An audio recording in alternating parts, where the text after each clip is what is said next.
Hello guys, আজকে আমি আবারও চলে এসেছি তোমাদের সামনে একটা নতুন ভিডিও নিয়ে। এই ভিডিওটার গুরুত্ব অপরিসীম। আজকে আমরা শিখব প্রিপোজিশন নিয়ে। এই প্রিপোজিশন আমরা প্রায় সমস্ত ক্লাসেই লক্ষ্য করি। এছাড়া বিভিন্ন কম্পিটিটিভ এক্সামেও এর গুরুত্ব অপরিসীম। এই প্রিপোজিশন শেখার আগে চলো আমরা ওয়ার্ডটাকে একটু ভেঙে নিই। প্রি অর্থাৎ আগে, পজিশন অর্থাৎ অবস্থান, আগে অবস্থান, কোন পার্টস অফ স্পিচের আগে অবস্থান। তো এটা আমরা যদি ডেফিনেশনটা পড়ি তাহলে বুঝতে পারবো।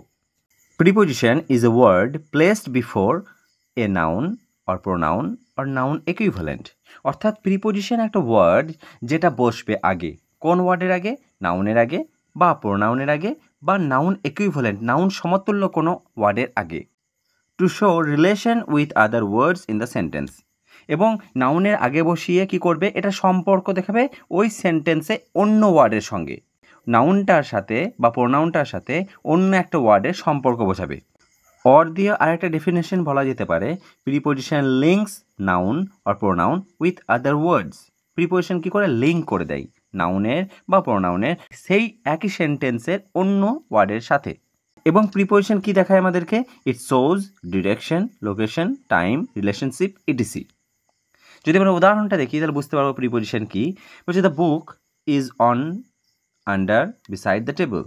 এই বইটা অবস্থান বোঝাচ্ছে। দেখো এই বইটা, এই যে টেবিল, নাউনের আগে বসেছে প্রিপোজিশন। অন, আন্ডার, বিসাইড, এই তিনটেই প্রিপোজিশন। হ্যাঁ, কিন্তু তিনটে প্রিপোজিশন আলাদা আলাদা মিনিং হয়ে যাবে। এবং এই যে টেবিল, এই টেবিলটার সাথে সম্পর্ক বোঝাচ্ছে কার? বইটার। যে বইটা কোথায় আছে, টেবিলটার কোথায় আছে? টেবিলটার ওপরে আছে, টেবিলটার নিচে আছে, না টেবিলটার পাশে আছে, সেটাই কাজ করে প্রিপোজিশন। সেটাই আমরা বুঝতে পারবো প্রিপোজিশনের দ্বারা। সুতরাং একটা সেন্টেন্স গঠন করার জন্য প্রিপোজিশন আমাদেরকে জানতে হবেই। তো চলো আমরা প্রিপোজিশন একটু ডিটেলসে জানি। তার আগে আমি বলিনি, যদি তোমাদের এখান থেকে কোনো রকম কোনো কোশ্চেন থাকে তো অবশ্যই আমাকে জানাবে তোমরা কমেন্ট বক্সে। আমি অবশ্যই সেগুলোর উত্তর দেওয়ার চেষ্টা করব। প্রথমেই আমরা শিখব অন, অ্যাবাভ, ওভার, আপ। এই চারটি প্রিপোজিশনের অর্থই হচ্ছে ওপরে, কিন্তু কোনটা কোন ক্ষেত্রে ব্যবহার করব আমরা ডিটেলসে জানবো। চলো প্রথমেই বলে নিই অনকে নিয়ে। অন অর্থাৎ কোনো কিছুর ওপর স্পর্শ করে আছে বোঝাতে। কোনো টেবিল, তার উপরে বই আছে, টেবিলটার সঙ্গে বইটা স্পর্শ করে আছে। কোনো দেওয়াল, তার উপরে বিড়াল আছে, হ্যাঁ, কি দেওয়ালটার সঙ্গে টাচে রয়েছে, সেক্ষেত্রে আমরা অন ব্যবহার করব। এছাড়াও নির্দিষ্ট তারিখের আগে, বারের আগে, যে কোনো বার, হ্যাঁ, নির্দিষ্ট কোনো উপলক্ষ বোঝাতে নির্দিষ্ট করে দেবে সেটা, তখন আমরা অনের ব্যবহার করব। উদাহরণগুলো দেখো। The book is on the table, বইটা টেবিলের ওপরে। The cat is on the wall. এছাড়া নির্দিষ্ট date, on 1 January, on January 1। কিন্তু মনে রাখবে, সাধারণত শুধু যদি মাস বোঝাতো সেক্ষেত্রে ইন ব্যবহার হয়, কিন্তু এখানে অন জানুয়ারি 1 অর্থাৎ 1 জানুয়ারিটাকে নির্দিষ্ট করে দিচ্ছে, সেক্ষেত্রে জানুয়ারি মাসে আগে অন বসবে। তাছাড়া নির্দিষ্ট বার, হ্যাঁ, অন সানডে, মানডে, নির্দিষ্ট যে কোনো উপলক্ষ বোঝাতে, হ্যাঁ, ক্রিসমাস ডে, গুড ফ্রাইডে। তাছাড়া ব্যবহার করা হয় রাইট অন দ্য পেপার। তাছাড়াও write a paragraph on Shakespeare. On the river, নদীর ওপরে বোঝাতে। On a sunny day, on your birthday, নির্দিষ্ট করে দিচ্ছে এগুলো সবই। তো সেক্ষেত্রে আমরা অনের ব্যবহার করব। নেক্সট দেখো ওভার।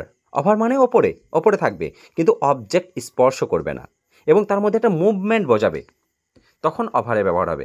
যেমন the plane flew over the building. দেখো প্লেনটা কিন্তু বিল্ডিংয়ের সঙ্গে টাচে নেই, কিন্তু কী করছে? একটা মুভমেন্ট রয়েছে প্লেনটার মধ্যে, সেক্ষেত্রে ওভার। এছাড়া the Fox jumps over a lazy dog. হ্যাঁ, ফক্সটা কী করছে? জাম্প করে চলে যাচ্ছে, হ্যাঁ, একটা লেজি ডগকে। একটা মুভমেন্ট বোঝাচ্ছে এখানে, টাচ কিন্তু নয়। The fan is moving over our heads. আমাদের মাথার ওপরে ফ্যান মুভ করছে, একটা মুভমেন্ট বোঝাচ্ছে। The birds flew over our heads. আমাদের মাথার ওপরে বার্ডসরা উড়ে বেড়াচ্ছে, একটা মুভমেন্ট। এটা টাচে নেই, সেক্ষেত্রে ওভারে ব্যবহার করব। নেক্সট দেখো অ্যাবাভ। ওপরে বোঝাবে কিন্তু কোনো মুভমেন্ট নয় সেখানে। যেমন the sky is above our head. আকাশ হচ্ছে আমাদের মাথার ওপরে, এটা মাথার সঙ্গে টাচেও নেই, প্লাস আকাশটা কোনো মুভমেন্ট নেই, তখন above. The calendar Hanks above my head. আমার মাথার ওপরে রয়েছে ক্যালেন্ডারটা, ক্যালেন্ডার ঝুলছে কিন্তু টাচে নেই, প্লাস মুভমেন্টও নেই, সেক্ষেত্রে অ্যাবাভ। আর আপ এটা মানেও ওপরে, কিন্তু এটা মুভমেন্ট বোঝাবে নিচে থেকে ওপরে বোঝাতে। যেমন পুট ইউর হ্যান্ডস আপ, তোমার হাতগুলো ওপরে ওঠাও। স্ট্যান্ড আপ, দাঁড়াও, মুভমেন্ট একটা। হ্যাঁ, এটা কী করছে? নিচে থেকে ওপরে যাচ্ছে, এটা মুভমেন্ট। লুক আপ, ওপরের দিকে তাকাও। হ্যাঁ, সুতরাং কী বুঝলাম? আপ একটা মুভমেন্ট বোঝাবে, হ্যাঁ, ডাউন টু আপ। একইভাবে আমরা এবার জেনে নেব বিনিথ আর আন্ডারনিথ, দুটো মানে একই, আন্ডার আর বিলো। এই সমস্ত প্রিপোজিশনের অর্থই হচ্ছে নিচে, কিন্তু কোনটা কোন ক্ষেত্রে ইউজ হয় দেখে নাও। প্রথমেই বলি বিনিথকে নিয়ে। বিনিথ হচ্ছে ফিজিক্যাল টাচে থাকবে, বিনিথ অর্থাৎ নিচে, কিন্তু এটা ফিজিক্যাল টাচে থাকবে। যেমন he hides the money beneath the pillow, পিলোর নিচে সে টাকাগুলো লুকালো, পিলোর সঙ্গে টাচে আছে মানিগুলো। There is a coin beneath his feet, তার ফিটের নিচে কয়েন রয়েছে, তার পায়ের সঙ্গে টাচে রয়েছে কয়েনটা, সেক্ষেত্রে বিনিথে ইউজ করব। বিনিথ আর আন্ডারনিথ একই মানে। সেকেন্ড হচ্ছে under, no physical touch, exactly down to something else, এখানে কোনো টাচ থাকবে না, হ্যাঁ, এবং exactly down to something else, একদম নিচে। যেমন দেখো, the duster is under the chair, ঠিক চেয়ারটার নিচেই আছে ডাস্টারটা, কিন্তু তার সঙ্গে টাচে নেই। The dog is sitting under the tree, ট্রিটার নিচেই আছে ডগটা। He is reading under the fan, সে একদম ফ্যানটার নিচেই পড়ছে। নেক্সট হচ্ছে বিলো, বিলো অর্থাৎ down but not exactly down, নিচে কিন্তু একদম সরাসরি নিচে সেটা নয়। From the top of the skyscraper the cars below us look like insects. Skyscrapers অর্থাৎ বিগ বিল্ডিং, সাধারণত 40 তলা 50 তলা বিল্ডিংকে স্কাই স্ক্রেপার বলা হয়। সেখান থেকে নিচে যদি তাকানো হয়, হ্যাঁ, নিচে কারগুলো কেমন লাগছে, ইনসেক্টসের মতো লাগছে। তাহলে এটা কিন্তু এক্স্যাক্টলি ডাউন নয়, যে হ্যাঁ বিল্ডিংটার নিচেই কারগুলো আছে তা নয়, বিল্ডিংয়ের ভেতরেই কারগুলো আছে সেটা নয়, বিল্ডিংয়ের সাইডে আছে, হ্যাঁ, সেগুলো দেখে একদম ইনসেক্টসের মতো লাগছে। আবার দেখো, there was a lake below us in the valley, আমাদের নিচে ভ্যালিতে কী রয়েছে, একটা লেক অর্থাৎ একটা হ্রদ রয়েছে, এই হ্রদটার ওপরেই আমরা নেই, হ্যাঁ, আমরা ভ্যালির অন্য জায়গায় ওপরে আছি এবং সেখান থেকে দেখছি নিচের দিকে তাকিয়ে, হ্যাঁ, সেখানে একটা হ্রদ দেখতে পাচ্ছি আমরা। It can also be use to indicate that something is inferior to something else, কোনো কিছু ছোট বোঝাতে, কোনো কিছু চাইতে, অর্থাৎ একজনের চাইতে একজন ছোট বোঝাতেও বিলো ইউজ করা যায়। যেমন a police sergeant is below a lieutenant, একটা লেফটেন্যান্ট এর নিচে হচ্ছে একটা পুলিশ সার্জিয়েন্ট, অর্থাৎ একজনের চেয়ে একজন ইনফেরিয়র বোঝাতে, নিচু ছোট বোঝাতে বিলো ব্যবহার করা হয়। এবার চলে আসি অ্যাট, ছোট জায়গা, নির্দিষ্ট সময়, নির্দিষ্ট বয়স বোঝাতে অ্যাটের ব্যবহার করা হয়। যেমন অ্যাট রেঙ্গুনি, একটা ছোট প্লেস, নির্দিষ্ট সময় অ্যাট 5 o'clock, নির্দিষ্ট বয়স অ্যাট দ্য এজ অফ 60।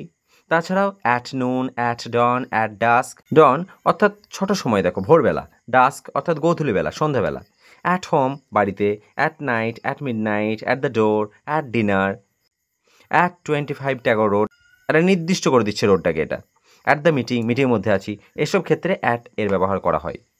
এরপর দেখো ইন, ইন কোথায় ব্যবহার করব, বড় স্থান, বড় সময়, মাস, সাল, বছর, ঋতু, এগুলো সবই বড় সময়, বড় সময়ের ক্ষেত্রে ইন ব্যবহার করব। কোনো কিছুর মধ্যে বোঝাতে, তাছাড়া পেশা, অবস্থা, পরিস্থিতি, মাধ্যম বোঝাতে ইনের ব্যবহার করা হয়। যেমন ইন ইন্ডিয়া বড় জায়গা, ইন কলকাতা বড় জায়গা, ইন জানুয়ারি মাস, ইন 2024, ইন উইন্টার একটা সিজন, ইন সামার, তাছাড়া in the morning, in English, in slow voice, in the evening. এছাড়াও আছে কিছু, দেখো, যেমন he is in the army, সে কোথায় রয়েছে, আর্মিতে আছে। আই এম ইন লাভ, আমি ভালোবাসায় পড়েছি। আই এম ইন হারি, আমার তারা আছে। এছাড়াও তোমরা জানো ইন কোনো কিছু ভেতরেও বোঝাতে ইনের ব্যবহার করা হয়, ভেতরে, যেমন I am in the room, আমি রুমের ভেতরে আছি, সেক্ষেত্রেও ইনের ব্যবহার করা হয়।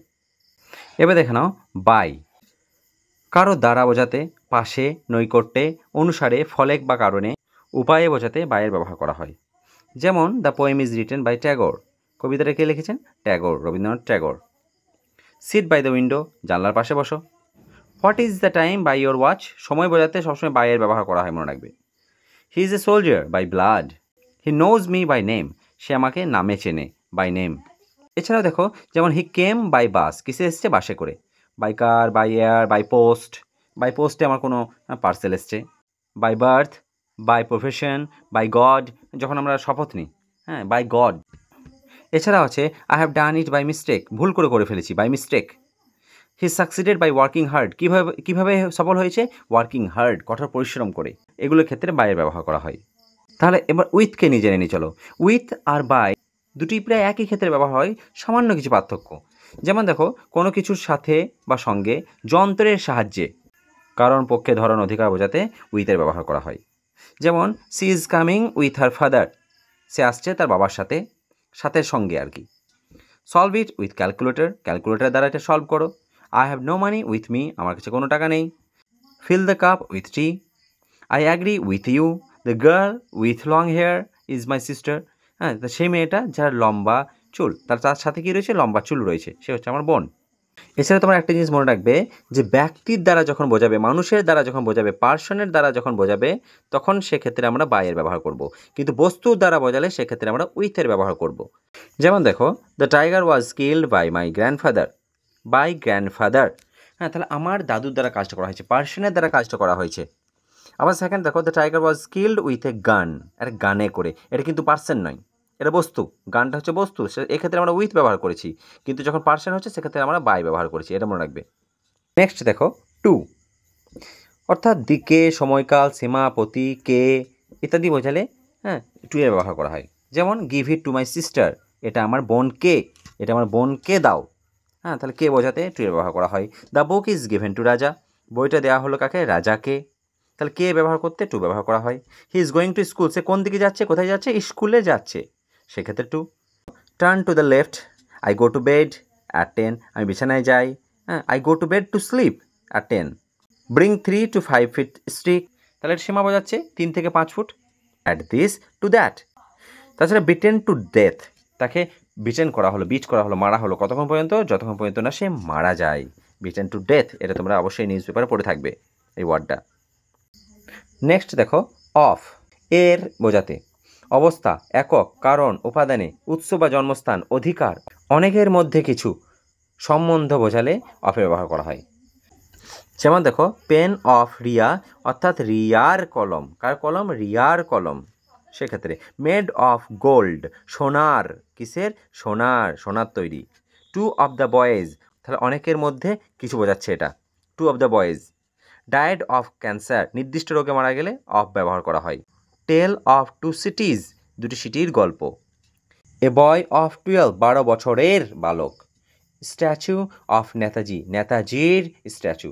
2 কেজিস অফ রাইস, হ্যাঁ কত কেজি, তাহলে একক বোঝাচ্ছে এটা, 2 কেজিস অফ রাইস, সেক্ষেত্রে অফে ব্যবহার করা হয়।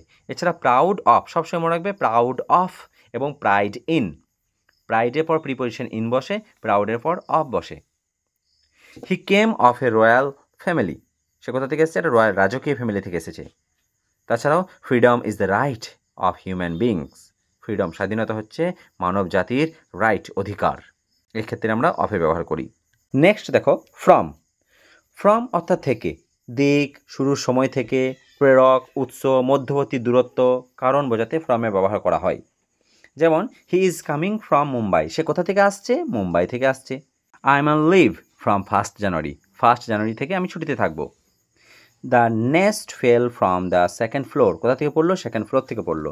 This is taken from songs offerings, এটা কোথা থেকে নেওয়া হয়েছে, তার উৎস বোঝাচ্ছে, সংস অফারিংস থেকে নেওয়া হয়েছে।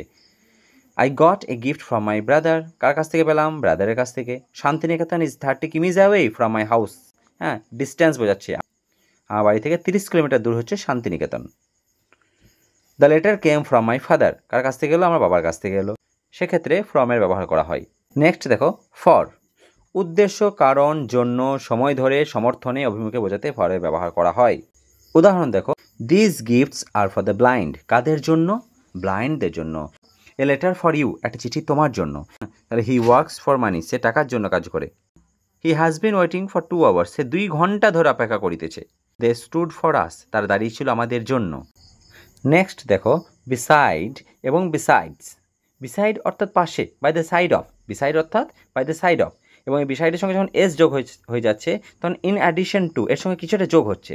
যেমন দেখো, সিট বিসাইড মি, আমার পাশে বসো। There is a house beside a river, একটা নদীর পাশে একটা বাড়ি।